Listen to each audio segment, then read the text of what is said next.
In this video, I'll show you June 26, 2020, 73-year-old Karen Garner, who suffers from dementia and sensory aphasia, which impairs her ability to communicate, and stand attempted to leave a Walmart in Loveland, Colorado, carrying $13.88 of items she had not paid for when she was stopped by store employees.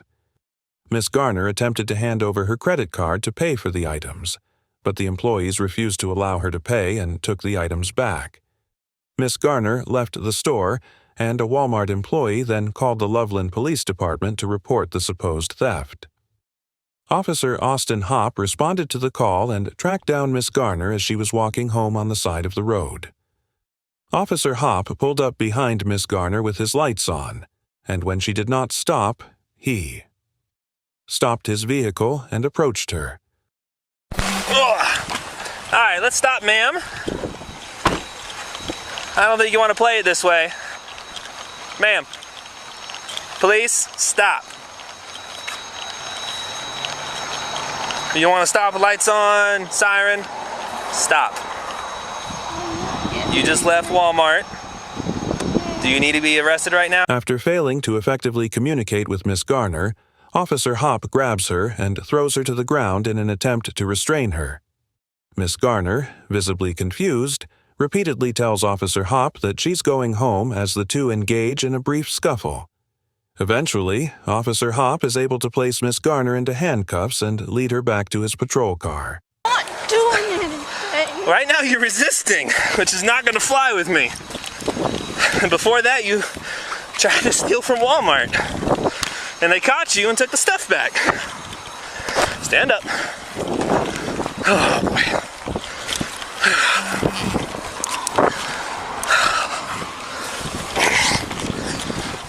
I'm not going anywhere. Why are you fighting with me? And why are you trying to slip the cuffs off? I'm going home.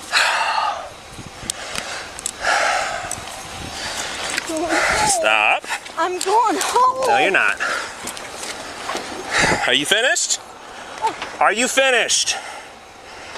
We don't play this game. You understand me? And if you try to kick me, oh, this is gonna be bad. I'm going home. Stop. I'm going home. I'm going home.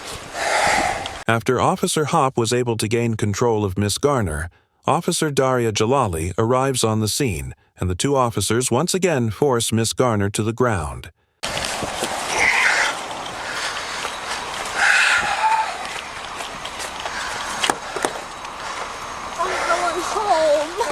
No, stop. I'm pushing. Oh, there we go. All right. Sit down. I'm going home. Sit down. I'm down. going home. Get in the cart. In you go. Do not hook onto him. I'll come on the other side and grab her.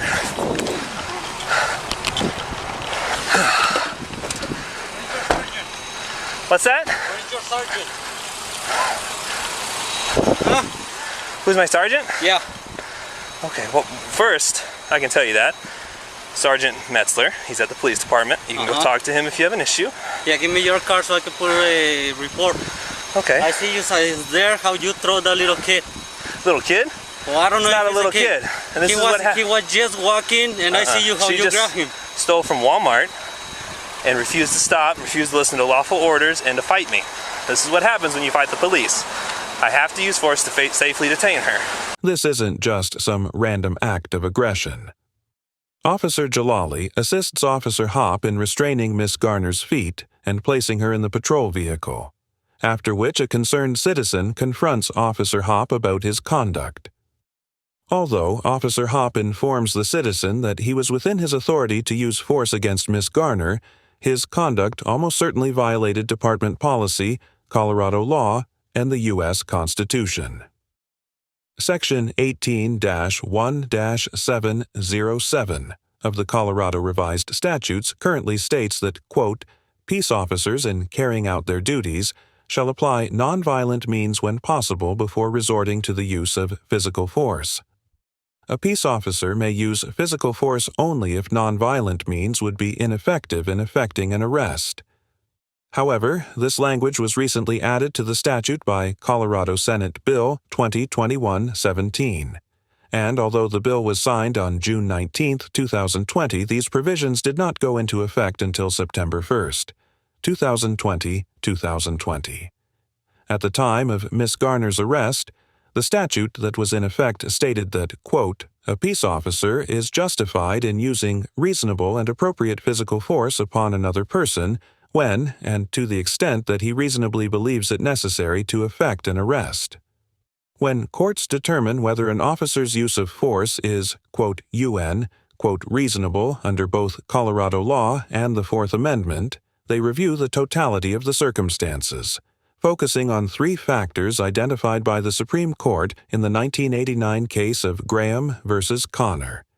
Now, quoting the severity of the crime at issue, whether the suspect poses an immediate threat to the safety of the officers or others, and whether he is active, resisting arrest, or attempting to evade arrest by flight. While it technically could be argued that Miss Garner was attempting to evade arrest by slowly walking away from Officer Hopp in her confusion, the first two Graham factors clearly weigh against the use of force in this situation. Miss Garner was accused of the attempted theft of Pepsi, a candy bar, a T-shirt, and some shout wipe refills, which is a petty offense in Colorado. And as an elderly woman with dementia who was 5 feet tall, weighed approximately 80 pounds, and was simply trying to walk home. She clearly posed no threat to anyone's safety. Realize that. Yeah, well, the way that I see it from over there, Okay. I was like, that's no. But you don't know the whole situation. That's the thing. Yeah, but it's like. But you knowing see, the situation, do you not feel knowing- differently now? Oh, yeah. But That's it. like seeing it from there, that guy just walking. Yeah, I get you that. know. I get that. So when I went to go grab her and talk to her, she started running, leaving, pulling away from me, trying to fight me. Well, that's the thing. I didn't see it running, Exactly. So before you go to a snap judgment, you gotta get all the facts. But right here, she wasn't running. I get that. I see her walking right there. You pull All right. over. I gotta deal with this. You hang tight, okay? Get your feet in the car. All right. Here, let me see your feet. Credit card. We'll get it. Oh, my credit card.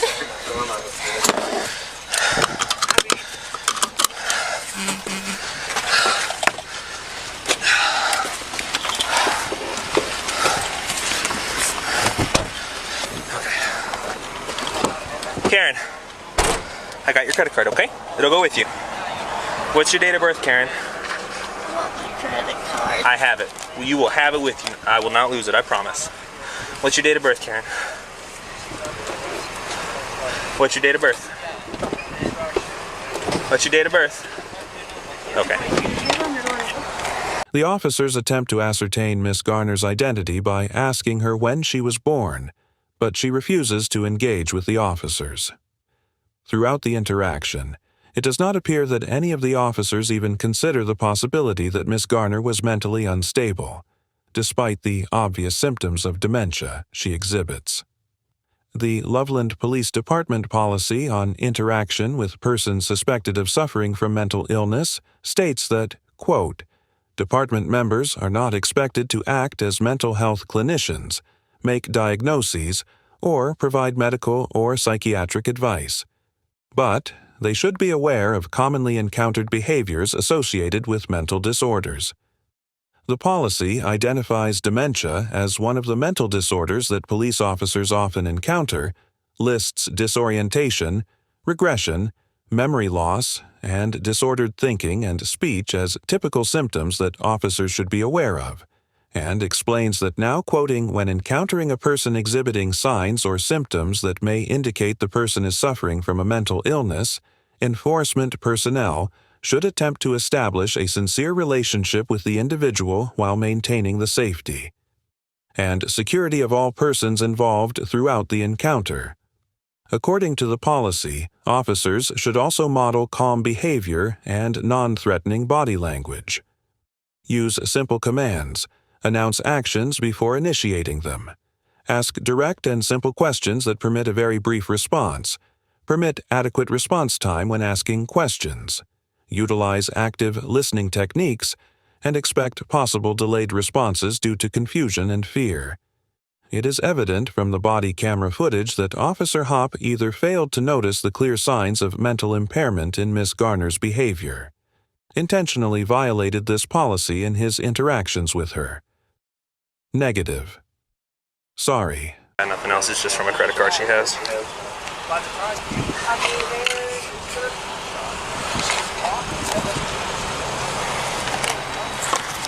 Copy, she's probably like 4'10", 5 foot, maybe like 100 pounds. As you said you were funny, I would have gotten here quicker. Oh, you were good. Had her handled. If it was a big dude, it'd been different. But she was like 20 pounds. What's the 200? For what? Well, at least resisting right now. Is that a 200? Yeah, okay. All right, Hey. let's get her down to the station. Okay, we don't need to wait for Capello. No, we can see what I mean, Okay. we know what's it say. She stole some stuff, and they caught her before she left and got it back, and then she ran out. So we have And then the. you contacted her for that, And then she resisted and obstructed obstructed. resisted, so We're good either way. we're good either way. Cool. She's going. All right. If they decide not to prosecute, I don't care. Cool. Okay, we'll head down there. Sergeant Philip Metzler tells Officer Hopp that Miss Garner is going to be charged with resisting arrest and obstructing a peace officer, regardless of whether the Walmart employees decide to prosecute her for attempting to shoplift. Although laws vary from state to state, in Colorado, individuals can still be found guilty of resisting arrest when they are not convicted of the charge they were being arrested for. Section 18-8-103 of the Colorado Revised Statutes, which defines the offense of resisting arrest, states that, quote, "it is no defense." A prosecution under this section that the peace officer was attempting to make an arrest which in fact was unlawful if he was acting under color of his official authority, and in attempting to make the arrest he was not resorting to unreasonable or excessive force giving rise to the right of self-defense. However, if charges were pursued against Ms. Garner, she would have a strong argument that she was acting in self-defense, as a court would likely conclude that Officer Hopp was using unreasonable and excessive force. Additionally, Ms. Garner's mental condition could serve as another defense if charges were filed against her, since to obtain convictions for both resisting arrest and obstructing a peace officer, which is codified in Section 18-8-104 of the Colorado Revised Statutes. The government would be required to prove that she acted, quote, UN, quote, knowingly, which Section 18-1-501 defines as being aware of the nature of one's conduct under Section 18-1-803 of the Colorado Revised Statutes, evidence of a, quote, UN, quote, impaired mental condition, which Section 16-8-102 defines as, quote, a condition of mind caused by mental disease or defect that prevents the person from forming the culpable mental state that is an essential element of any crime. Charged can be offered as a defense to show that a criminal defendant was incapable of acting knowingly. Given Officer Hopp's use of excessive force, Miss Garner's right to self-defense, and her impaired mental condition, it is highly unlikely that she would be convicted of resisting or obstructing, and this is likely why the charges against her were quickly dropped. Hey, you got the door open. Come on, Karen. I'm gonna run. You're gonna run? Oh, good thing we got the hot pole. I was gonna pay for it. But you did. After the officers brought Miss Garner to the police station, she was carried inside, handcuffed to a bench, and left there for several hours without medical care. As a result of Officer Hopp's use of force, Miss Garner suffered a fractured and dislocated shoulder, a bloody nose, scrapes to her face, and contusions to her knees. She was also diagnosed with post-traumatic stress disorder following the incident, and continues to suffer debilitating physical pain in her shoulder, arm, and wrist. While Miss Garner was restrained at the police station, security footage showed officers Hopp, and Jalali reviewing the body camera footage with Community Service Officer Tyler Blackett, high-fiving, bragging, and celebrating the injury to Miss Garner's arm. In his narrative report on the use of force, Officer Hopp wrote that, upon contact, The suspect attempted to flee the scene and was placed onto the ground to safely detain her. The suspect fought against officers continuously and several controlling holds had to be used. The suspect sustained minor lacerations to her wrists from the handcuffs and a small laceration to her chin. The fact that this account was clearly contradicted by the body camera footage and Ms. Garner's actual physical condition. Multiple higher-level officers, including Sergeant Metzler, approved the use of force as, quote, necessary, reasonable, and within policy. In fact, no action was taken against any of the officers involved until Ms. Garner filed a federal lawsuit against the city of Loveland, Officers Hopp and Jalali and Sergeant Metzler, on April 14, 2021. Ms. Garner's attorney, Sarah Shilka, publicly released the body camera footage and in response to national outrage over the incident, Officer Hopp was placed on administrative leave, and Officer Jalali and Sergeant Metzler were reassigned to administrative duties pending an internal investigation. All three officers, as well as Officer Blackett, later resigned, and the city retained law enforcement consulting firm Hillard Hines to conduct an independent investigation of the arrest and the department's policies, practices, and procedures. On May 19, 2021, the Colorado 8th Judicial District Critical Incident Response Team concluded an investigation into the incident. Criminal charges were filed against former officers Hopp and Jalali. Mr. Hopp pled not guilty to all three charges and is scheduled for a jury trial in April 2022. As of the date of this episode, Ms. Jalali has yet to enter a plea on the charges against her, and they remain pending. However, Loveland city leaders agreed to pay Ms. Garner a $3 million settlement on September 9th. Overall, the former Loveland officers get an F for escalating a minor violation into an unnecessary and violent arrest, failing to consider Ms. Garner's mental condition before using force, and for displaying an unprofessional attitude and what could certainly be considered sociopathic tendencies at the very least.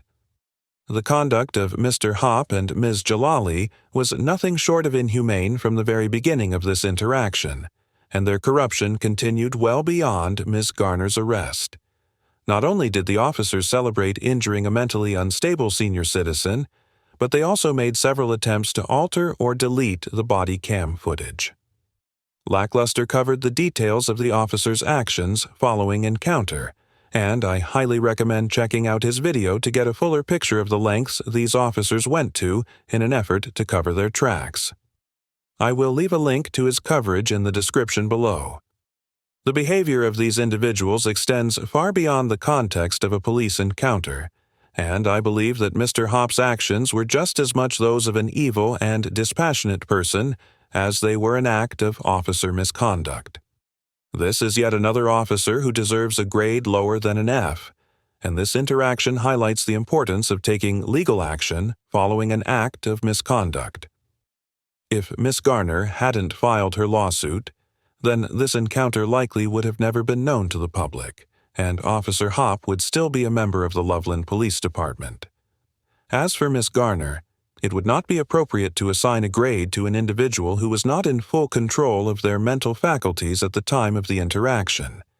If nothing else, this encounter is a prime example of the current relationship between American policing and individuals suffering from mental health conditions, and is a testament to the complications that often arise when poorly trained officers attempt to handle these cases. Ms. Garner was not only a victim of police misconduct, she was also the victim of a corrupt human being and a society's usal to act upon the shortcomings of policing and mental health care. I commend Ms. Garner for having the courage to follow up this interaction with the proper legal action, and I sincerely hope that this encounter inspires other departments to take preemptive measures to ensure that their officers. Thank you very much for watching the video. Subscribe our channel for next video.